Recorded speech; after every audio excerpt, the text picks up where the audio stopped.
So I had this dream the other night that somebody broke into my house and came into my bedroom and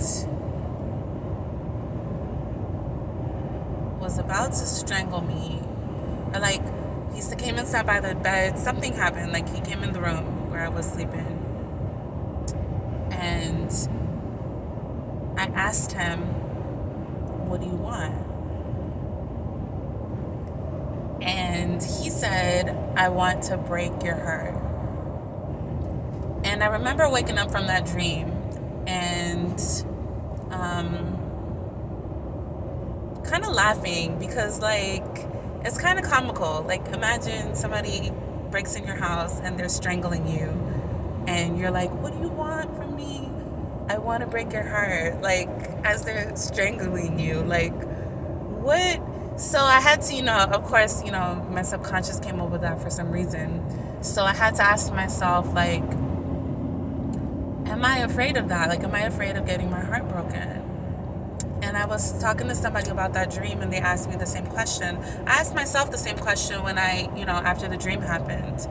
And I just kind of settled on, like, just laughing about it because I was like, I'm just not going to fixate. Like, whatever this means is going to reveal itself at some point.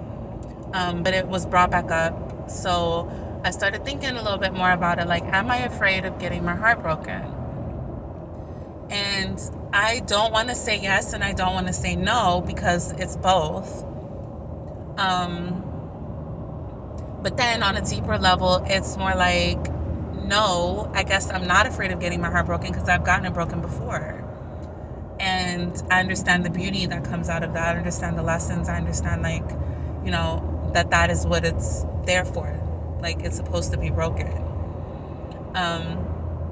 So that you can come into reality and realization of, like, what is actually important and what isn't, and what's actually for you and what isn't. And so it breaks so that you can, like, be reconstructed in a better way, however that looks. And so that's part of it. Like, I'm not, I've gotten my heart broken, so apparently I'm not afraid of it. So it can't be that I'm afraid of getting my heart broken. I think, like, after further contemplation, I think I'm just at a point where I don't have a desire to be in a relationship. I don't have a desire to have someone else to be around, have someone else to share a journey with, have someone else to build with. All these stories that we tell ourselves, all these reasons that we give for wanting a partner. Like, I don't have a desire for that anymore. And that's not for any that's not me suppressing anything. That's not me pretending that that's not what I want. That's just me acknowledging that maybe that has always been the case. Maybe that desire really never was ever there. I just was told that it was supposed to be there. So then I went through this whole period of, like, feeling like, what's wrong with me? I don't feel like I want somebody. Like, is there something wrong with me? Like, I've always felt very, like, asexual. I've always felt like, what's the point? But, normalcy will make you think that there's something wrong with that, with not wanting to be coupled up. And I'm just, like, over all of the negative things that come from going against my nature and going against, like, what it is that I feel in my spirit. Am I open to a partnership? Of course. Am I open to being coupled up and building with somebody? I would love that. That would be amazing. But not but, because that negates everything that you said before, but, like, but and I said it again, that not but, and at the same time, while I'm open to all of those things, I also am not desperate for all those things. So the way that I'm going to approach that is going to be very, very cautious, very like, I'm taking my time.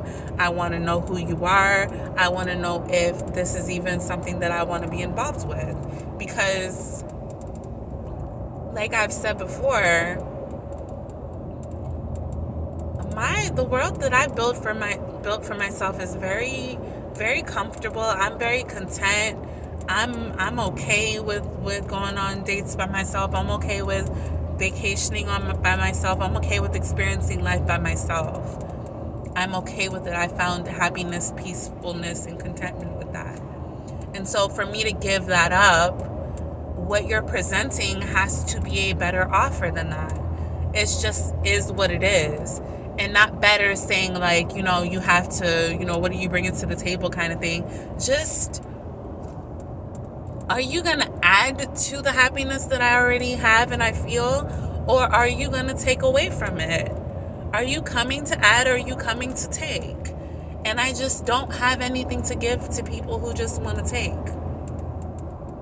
And so I've learned that, a little level of like, a certain level of discernment, a certain level of vetting, a certain level of just getting to know a person before I open up certain parts of myself and my life to them. It just is what has to take place. And so that's what the process looks like. And if you don't want to go through that process and you want to say that I'm afraid of getting I'm afraid of getting my heart broken, I'm afraid of being with people, then go ahead and say that. But I know that that's not the case. I'm completely open. But I'm just not going to let anything and anybody in anymore. Because I've done that and it doesn't work. I don't feel fulfilled after doing that. It doesn't benefit me. It benefits other people. And I'm done doing things that don't benefit me. If it's not benefiting me and other people, then I'm not doing it. If it's only benefiting me, then I'm not doing it. If it only benefits you, then I'm not doing it. It has to be a reciprocal situation or I'm not a part of it. And it's just simple, plain, that just is what it is. That's always been what it is. But now I'm standing in my square. And so I guess that's a long drawn out answer to that simple question.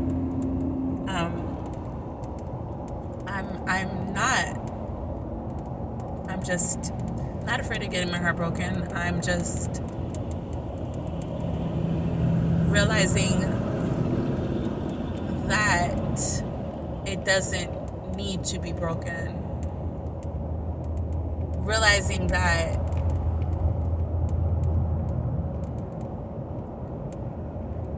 because at this point I honestly feel that my heart is unbreakable.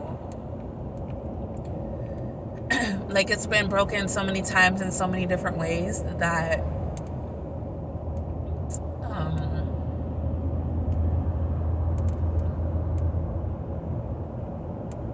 just like what could somebody possibly do at this point to break my heart?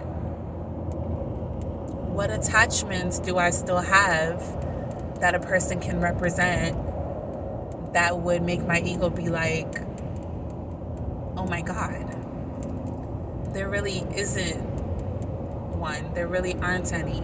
I don't look at people the same. I don't look at relationships the same way that I used to look at them. Like my attachment to relationships and people is a healthy one now. Like it's not unhealthy. Like there really isn't anything somebody can do to break my heart. There are things now that people can do to make me be like curious, like why would you do that? Like where does that come from? And I'm navigating, like, communicating that in a way where it doesn't seem combative. But it really is just curiosity at this point. Like, what made you decide to say that particular thing when there were infinite amounts of things that you could have said? What made you decide to say that in particular? Why do you like that and not this? Why do you feel a certain way about this and not something else? And that's just the way that my mind works. It always is asking why. And so if I'm engaging with another person, that's the level that I want to engage with them on. I want to know why you think a certain way so that I can understand you better. And maybe I'm not asking that question in the right kind of way, or maybe people are just not ready to answer that question, and maybe that's what the pushback is about. But yeah, I'm done making apologies for who I am and how I operate. It is what it is. Either you're in alignment and you get me, or you're not in alignment and you don't get me. And I just have to be okay. Be okay either way. And so that's it, guys. That's all I wanted to say about the heartbreak situation. And yeah, until next time, be well.